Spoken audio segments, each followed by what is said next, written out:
Le grand écrivain russe dissident Alexandre Solzhenitsyn aurait eu aujourd'hui 100 ans. La découverte de son livre, L'archipel du Goulag, dans lequel il dénonce alors l'horreur du régime communiste, fut un choc à sa sortie en France en 1973. Disparu en 2008, après un long exil aux États-Unis, il avait pu revenir dans son pays. Il laisse une œuvre immense de la littérature de résistance, comme l'a raconté Bernard Pivot à Sarah Lasserie. Le prix Nobel de littérature Alexandre Solzhenitsyn aurait eu 100 ans. L'occasion pour nous de revenir sur cette figure contestataire du XXe siècle, disparue en 2008 à l'âge de 89 ans.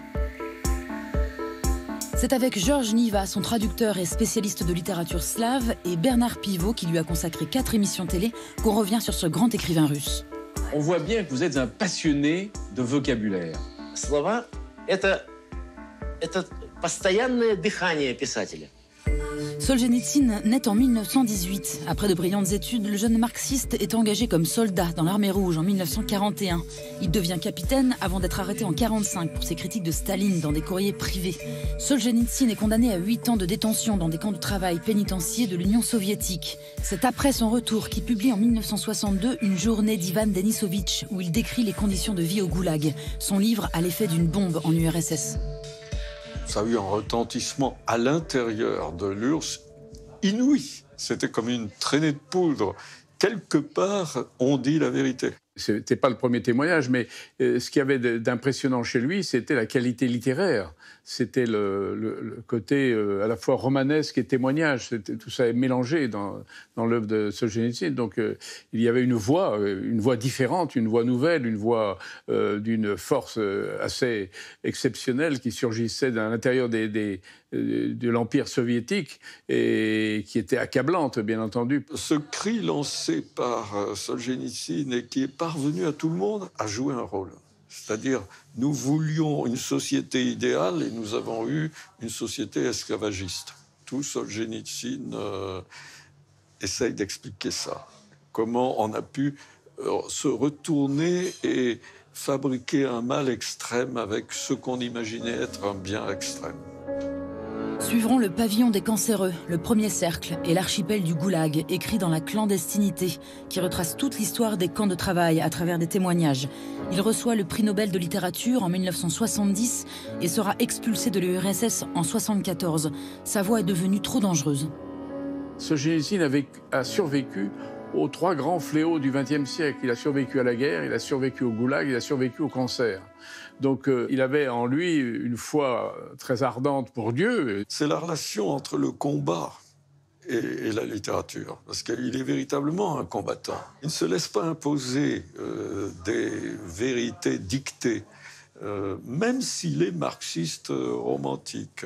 C'est un patriote, mais un patriote qui inflige de telle vérité désagréable à son pays. L'écrivain passera 20 ans en exil avec sa famille dans la forêt du Vermont aux États-Unis, où il rédige sa grande œuvre sur la Révolution russe, La Roue rouge, grand roman historique de plus de 6000 pages.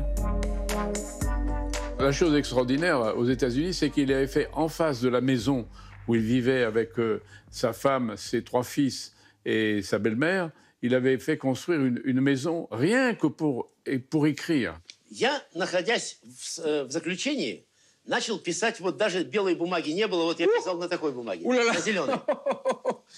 Alors là, mais c'est illisible. Solzhenitsyn avait appris à écrire effectivement en lettres minuscules sur des bouts de papier, mais surtout il avait appris à retenir ce qu'il avait écrit.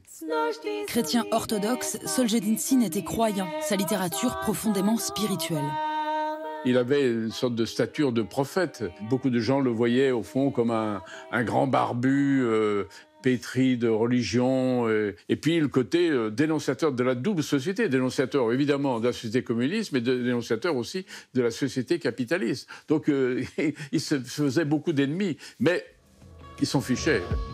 Après la chute du mur de Berlin en 1989 et l'effondrement de l'Union soviétique, Solzhenitsyn attendra 1994 pour rentrer dans sa Russie natale. Il choisit d'arriver par l'Est, à Magadan, la capitale du bagne soviétique.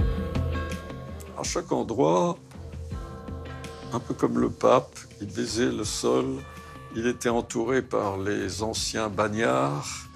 Ça a été très émouvant. En 1998, Bernard Pivot interviewe l'écrivain à Moscou. Sa vision du XXIe siècle a tout d'une prophétie. Le type culturel de l'homme, tel que nous sommes habitués à le connaître depuis des siècles, sous nos yeux,